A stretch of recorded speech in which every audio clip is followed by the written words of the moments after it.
Yeah, it kills me.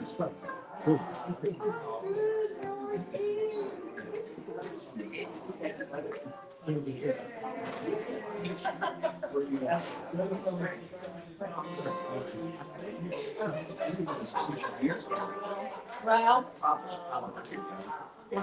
Ralph, if you want to sit with me, anyway, you can sit up here with Barb. No, Oh my God.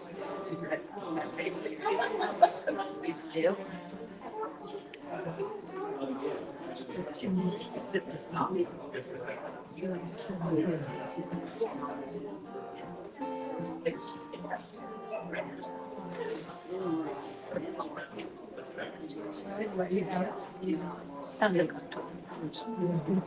I'm a fan.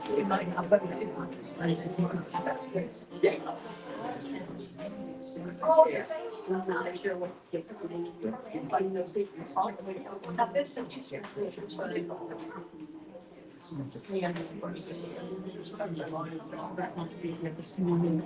It's all been I was too. Yeah. This, from what she said, I thought she might come back, but I'm not sure. I don't always get anybody. All right. Thank you, Doug, very much. Good morning, everybody. It's good to see you. It's good to be back. I'm not going to pretend like I didn't enjoy vacation. I'm not even going to pretend like I wanted to come back. I was enjoying myself a lot. But it is actually good to be back, and I'm glad to see you all. Quick reminder, we will have a congregational meeting and a corporate meeting immediately following the service. Neither will take long, but just make sure that you're aware of that. So hang tight if you're able to at the end of the service. It's good to have everyone here. Thank you to those who have joined us online. You can learn more about us at thinkingchurch.org. The website's getting updated. We'll have a new one soon, but you can still learn a lot about us there. There's even a donate button if you want to help us stay online on Sundays. We'd certainly appreciate it. Folks here, we've got a basket over there. I encourage you to find that either as you're arriving each Sunday or on your way out. We certainly appreciate it. And Doug, welcome. Hey, always good to have you here. I always forget to remind people, you can find out more about Doug at dougbakermusic.com. Tom, yes? Yeah. So please, I encourage you, particularly folks online, local artists, who is really wonderful. We feel blessed every time he's here with us, and we'll be hearing a lot from him today.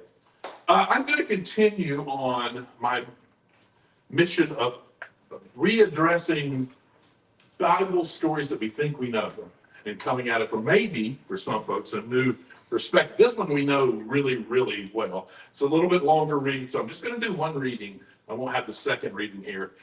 This comes from Luke chapter 5, verses 11 through 32 from the New Revised Standard Version, updated edition. I think you'll quickly realize what story this is. Then Jesus said, there was a man who had 2 sons. The younger of them said to his father, Father, give me the share of the wealth that will belong to me. So he divided his assets between them. A few days later, the younger son gathered all that he had and traveled to a distant region. And there he squandered his wealth in dissolute living. And when he had spent everything, a severe famine took place throughout that region. And he began to be in need. So he went and hired himself out to one of the citizens of that region, who sent him to his fields to feed the pigs. And he would have gladly filled his stomach with the pods that the pigs were eating, and no one gave him anything. But when he came to his senses, he said, how many of my father's hired hands have bread enough to spare? But here I am, dying of hunger. I will get up, go to my father. I'll say to him, Father, I have sinned against you and against heaven. I am no longer worthy to be called your son. Treat me like one of your hired hands. So he set off and went to his father. But While he was still far off, his father saw him and was filled with compassion. He ran, he put his arms around him and he kissed him. Then his son said to him, Father, I have sinned against you, heaven, and before you. I am no longer worthy to be called your son. But the father said to his slaves, quickly, bring out a robe, the best, and put it on him. Put a ring on his finger and sandals on his feet, and get the fatted calf and kill it, and let us eat and celebrate. For this son of mine was dead and is alive again. He was lost, but he's found. And they began to celebrate. Now, his elder son was in the field. And as he came and approached the house, he heard music and dancing. And he called one of the slaves and he asked, what was going on? He replied, your brother has come and your father has killed the fatted calf because he got him back safe and sound. Then he became angry, refused to go in. So his father came out and began to plead with him. But he answered his father, listen, for all these years, I have been working like a slave for you. And I've never disobeyed your command. Yet, you've never given me even a young goat so that I might celebrate with my friends. But when this son of yours came back, who's devoured your assets with prostitutes, you killed the fatted calf for him. Then the father said to him, son, you are always with me, and all that is mine is yours. But we had to celebrate and rejoice because this brother of yours was dead and has come back to life. He was lost and has been found. Maybe add blessing and understanding to the reading of these words. So,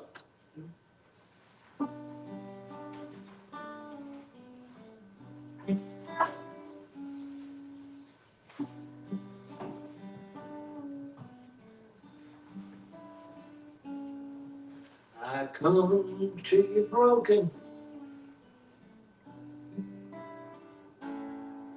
I come to you in pain.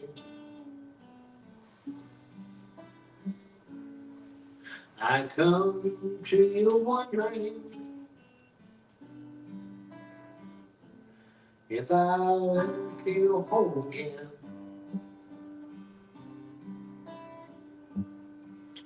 Oh, I come to you not knowing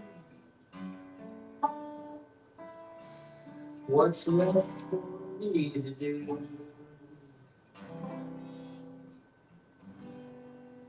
I come to you broken. I come to you.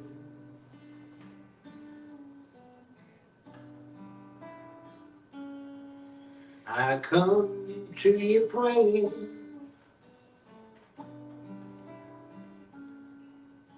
that you'll reach out your hand. I come to you hoping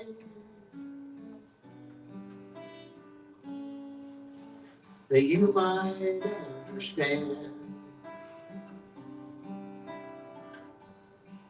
I come to you looking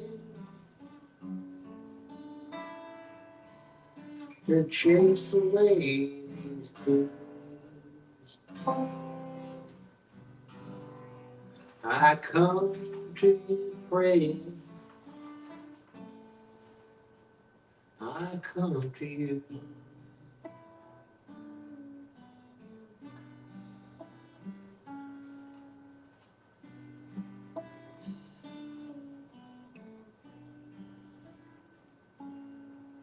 I come to you healing,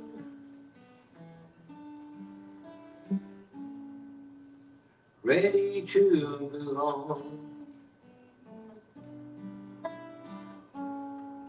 I come to you knowing there will be another storm. I come to you believing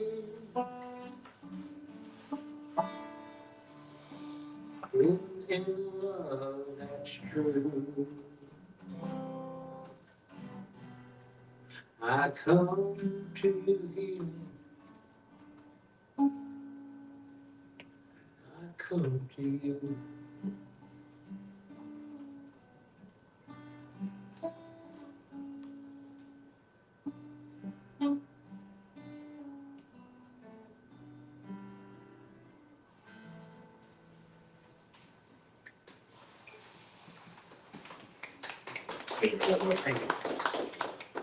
You may have been able to tell by the excitement with which I read those texts. This is one of my favorite stories.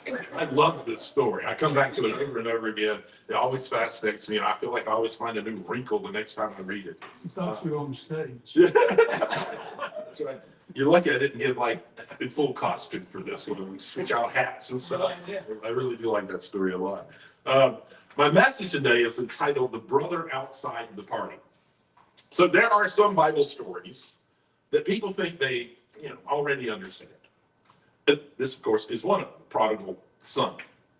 Traditionally, the story gets preached this way: bad kid sins, hits rock bottom, repents, gets forgiven. Right? That's what we grew up here. And sure, at its most basic reading, that is here. It's in the story. But if that's all the story is about, well, then honestly, Jesus spends an awful lot of time talking about the wrong son. Because when you really pay attention to this story, the younger brother is only part of the problem. The older brother, well, that's where Jesus starts turning the knife just a little bit as he tells the story. And honestly, it makes sense because Jesus is telling this story he's telling the story to religious people who are angry about who gets included. And you see that matters. See, Luke tells us at the beginning of the chapter that the Pharisees and the scribes, well, they're grumbling. And they're grumbling because Jesus is eating with sinners. The translation from them there is sort of, those people, they don't deserve to be treated like they belong. So, Jesus, in response, tells 3 stories in a row: the lost sheep, the lost coin, and then this story. I sometimes call it the lost brothers. And this one lands the hardest, I think, because it exposes something that religion still struggles with even today. See, some people love grace right up until somebody they dislike receives it too. You probably know folks like that. And if not, you've probably seen them on TV, possibly on the news, even, or at least on stage in a live broadcast on TV. Now, traditionally, we picture the younger son as this horrible, rebellious little monster. But culturally, honestly, the inheritance request that he made was not necessarily that outrageous. It wasn't an insult that we usually make it out to be often. Disrespectful, well, maybe. Reckless, definitely reckless. But honestly, at that time, not unheard of. The younger son wants freedom, wants independence, wants a life that is disconnected from the expectations of home. And honestly, you got to admit that feels pretty human for most of us. And then he blows through all the money. And eventually he ends up feeding pigs, starving, exhausted, isolated. Which, for Jesus's Jewish audience that would have been there, is basically the lowest social and religious point that they can even imagine. And that's where most sermons say, Then he repented. But you know what? The text doesn't actually say that. No. It says, then he was hungry. See, that changes things because sometimes people return home transformed. And sometimes they return home just tired. Sometimes people come back because they had a deep spiritual awakening. And sometimes life just knocked the wind out of them. And honestly, most folks have been both at one point or another. But then Jesus says something that's a little bit shocking. While the younger son is still far away, the father sees him and runs to him. Runs. And that little point matters more than most modern readers typically will even realize. You see, patriarchs just didn't run in that culture. It didn't happen.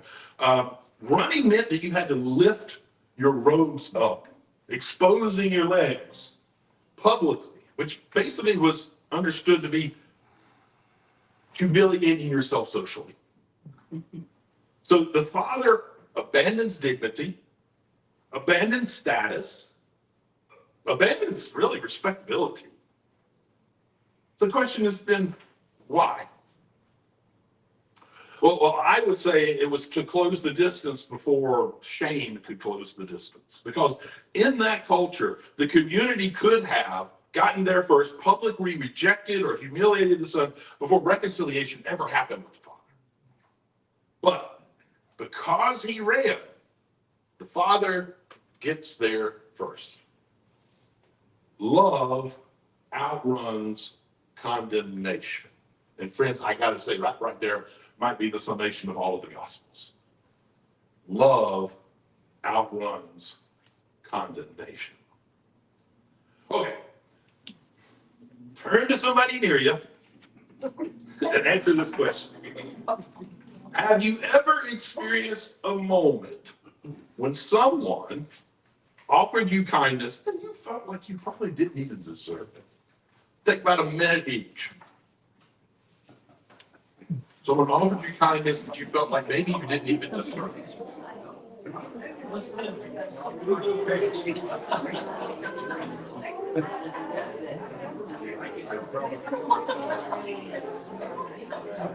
They have to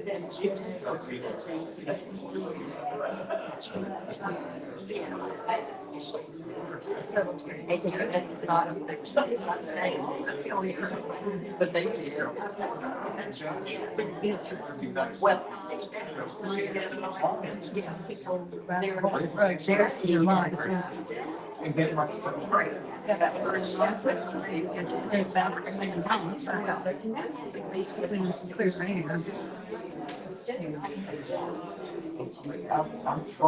I apologize many times.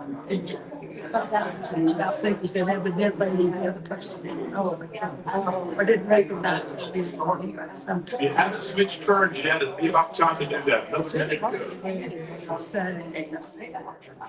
you know, I made this mistake and I'm not sorry about it.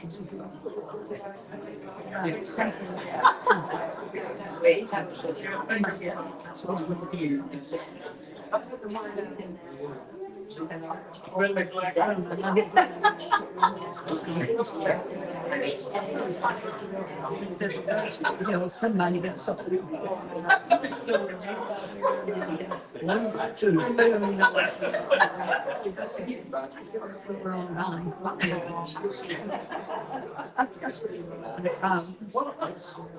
No, we're in our corners. Family just never managed to settle together. All right, let's start wrapping those up. So I think one of the reasons that this story still hits so hard for most of us is that most of us understand the younger brother, at least a little bit.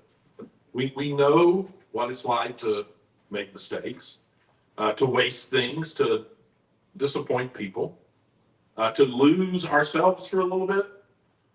But here's where Jesus starts confronting the religious crowd that's listening to him.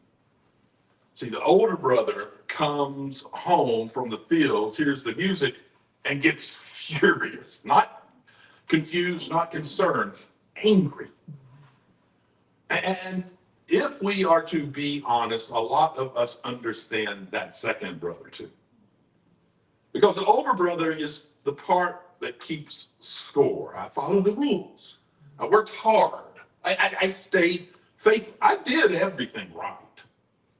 And now this reckless fool gets a party.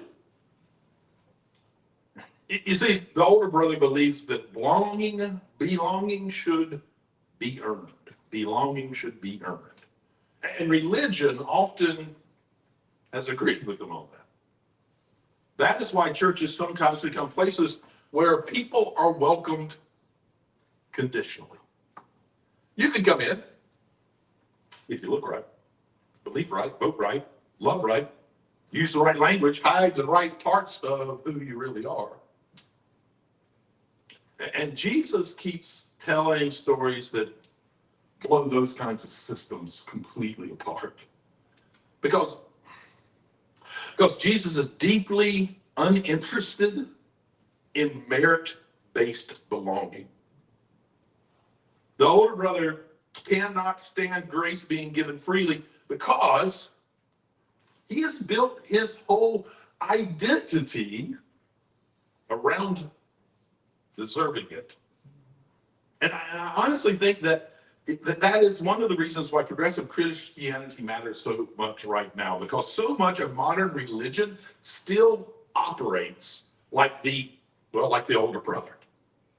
Too many churches want compassion for themselves, patience for themselves, understanding for themselves, but for people they dislike, people they fear, people they think are irresponsible or strange or threatening, well, suddenly they become what I would call theologians of consequence.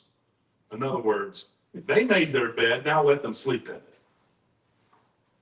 Which brings us back to the older brother, standing outside of the party, furious, because grace is being wasted on the wrong person.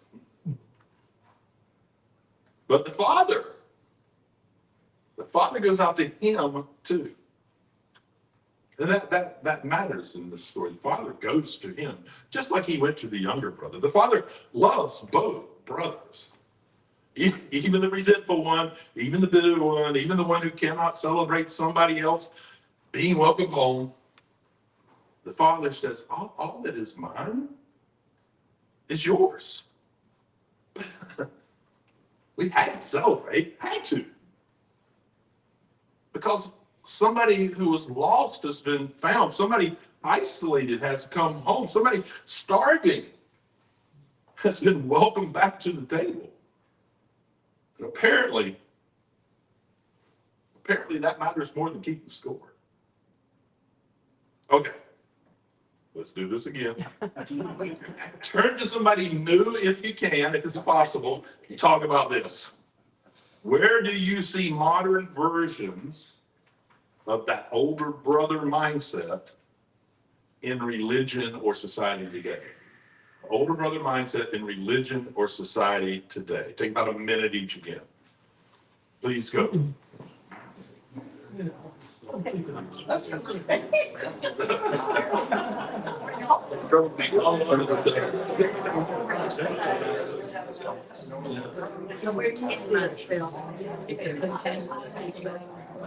It's although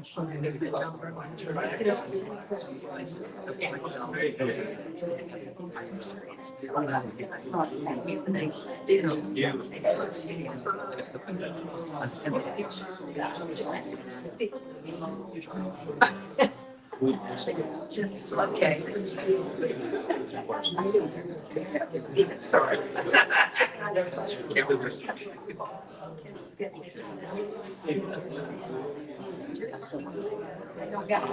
About time to switch to the second person. Another minute to go.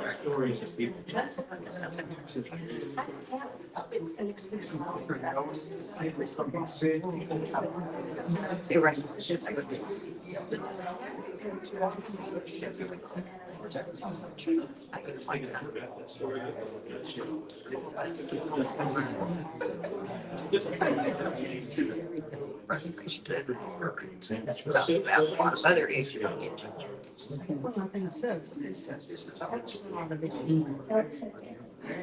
Always happy to.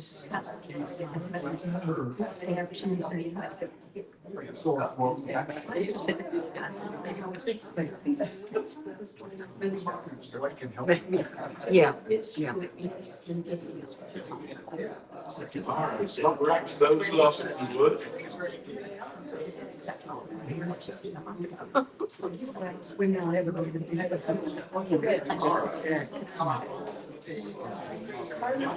All righty, let's get back to it. So, I think that one of the reasons that this story survives so well is because Jesus leaves the ending unresolved. Well, we never find out. We never do. We never find out if the older brother ever goes inside. And honestly, that's sort of brilliant storytelling. Because now the listener has to answer the question. Will you come to the table if people you dislike are already sitting there? Will you participate in community if grace is not distributed according to your rules? Will you celebrate healing that happens outside of whatever your categories of making a person deserving of them is? Because the scandal of this story is not forgiveness. The scandal is inclusion. The scandal is that the father throws a feast before the son can prove anything. He just throws it anyway. No probationary period, no theological exam, no earning his way back. Just a big embrace. And you know what? That kind of grace offends systems that are built on scarcity. Because scarcity says there is not enough belonging to go around. But the Father acts like love multiplies instead of diminishes when you share. And my friends, that is still today a radical thought. Would you say that? The Father believes that love, instead of diminishes when you share it, expands. And that is a radical thought. We always think that we live in this scarcity society where everything is unlimited and you can't share it that broadly and that fully. We live in a culture that's addicted to punishment. Public shaming, humiliation, exile, cancellation, disposable people. Everybody gets reduced in some way to their worst moment at some point. And Jesus tells a story where the worst moment is not the end of the story. Not because accountability doesn't matter, it does. The youngest son calls harm. The older brother, though, calls harm too. But Jesus seems to be more interested in reconciliation than in punishment. More interested in restoration than exclusion. More interested in healing relationships than protecting some kind of respectability. And maybe that's what makes this story so difficult. Because if we're honest, because of our society, most of us prefer fairness to grace. We do. Grace feels sort of dangerous. Grace feels insufficient. Grace feels unfair, let's face it. But Jesus keeps describing love as something that's outrageously extravagant. A shepherd leaving 99 sheep. A woman literally just turning her house upside down to find one coin. A father sprinting down the road towards a child who's not even finished his apology yet. And you know, maybe that's the invitation of this story. And maybe the invitation of the story isn't simply come home. Maybe it's also come inside. Come inside. Come inside the celebration. Come inside the compassion. Come inside the community where people are more than their failures. Because the tragedy of the older brother is not that he was wrong about responsibility. It's that resentment kept him from joy.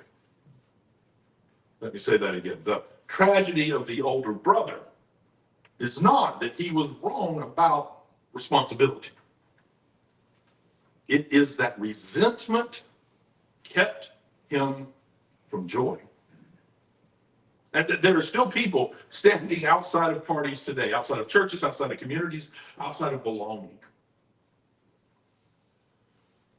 Some there because shame told them that they could never come back. Others because bitterness told them they were better than everyone else. And the Father keeps walking towards them both. Still inviting, still loving, still refusing to let scarcity have the final word. Because apparently, love is big enough for both brothers. And maybe, just maybe, that is the hardest thing that Jesus has ever said. Amen. Doug, give us another song, please. I think I've done this one for y'all recently, but what the heck.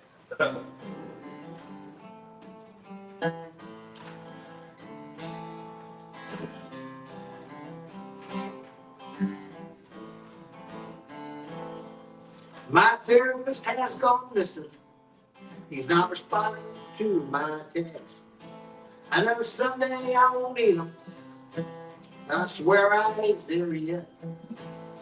There's still things that I ain't figured out, like how to get the curveball. That's what my life's about.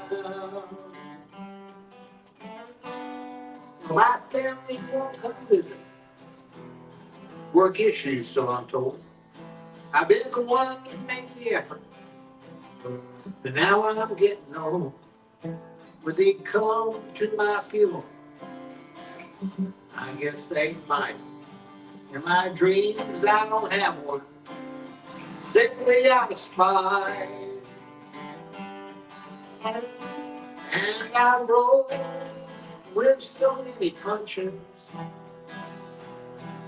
that bitterness could never be my style. Things are bound to get better after a while.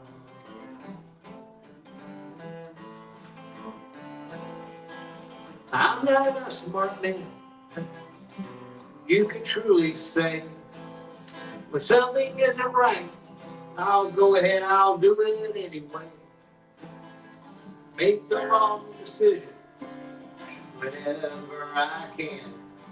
My ideals are strung about this deck for dusty plan. And I'm tired of living in the margins. I'm tired of living in the wild. I hope to find my way home after a while. Feels like I'm starting over again and again. I need to find a purpose. I need to find a friend. I should dial her number and hope that I get through. Tell her that I'm sorry and how much better I'm gonna do Well, I'm so tired of being alone.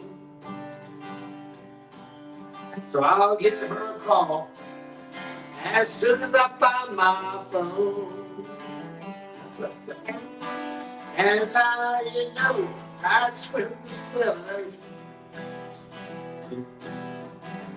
just for a chance to see her smile.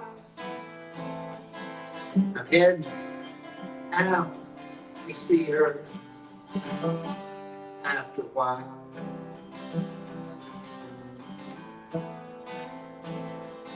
And things are bound to get better after a while.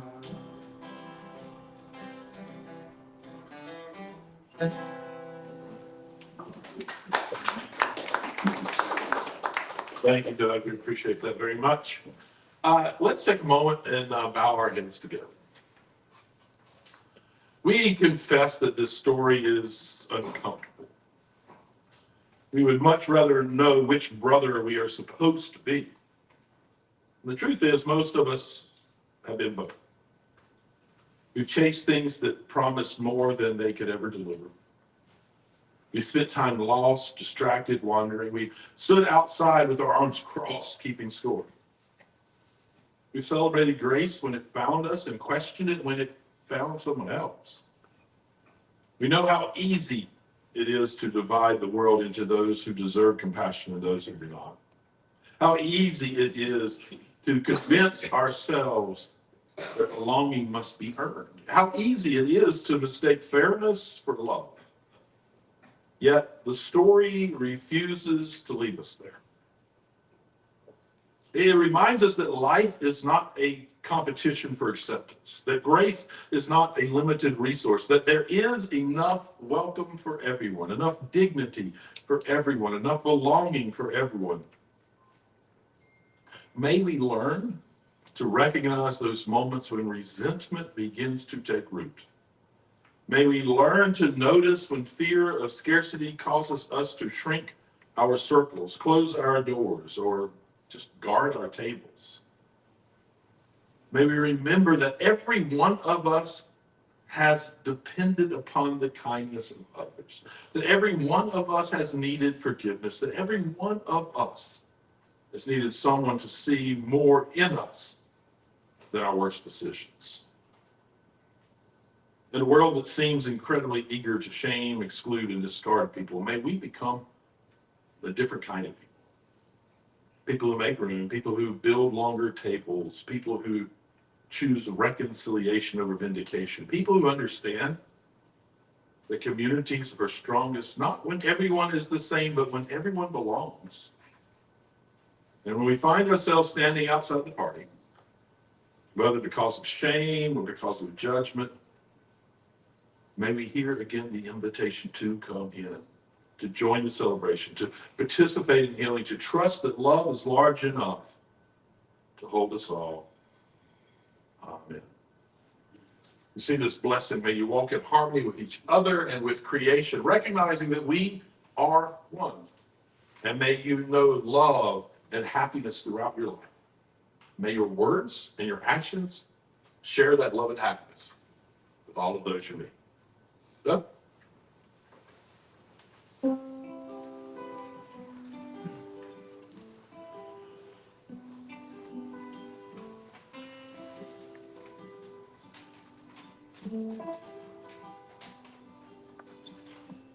It don't matter if the mountains fall into the sea, or if the sun no longer shines. It don't matter if all the work gets done, or if we somehow fall behind.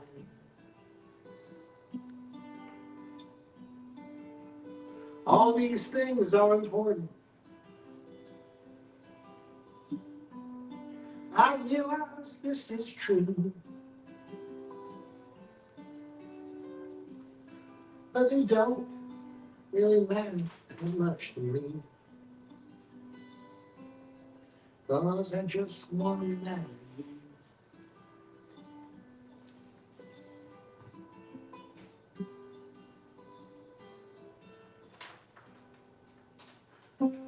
It don't matter if my team cuts down the nets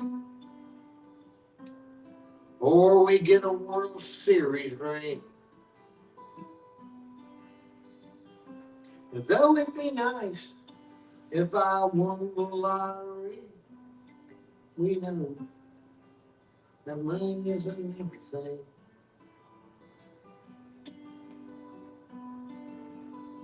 To define what matters is something we all need to do. It's just one thing that matters that much to me. And that's if I matter to you.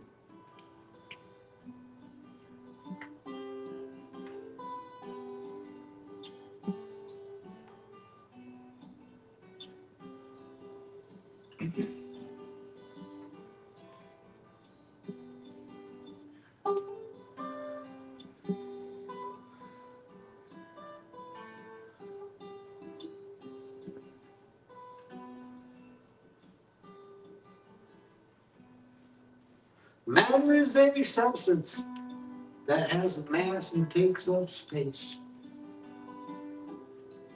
distinct from spirit and mind. Solid, gas, and liquid are its primary states. It's that easy to define. Some folks spend their lives thinking about these things, and I'm really glad they do. At the end of the day, it doesn't matter that much to me. I just want to matter to you. Oh, I just want to matter to you. Just want to matter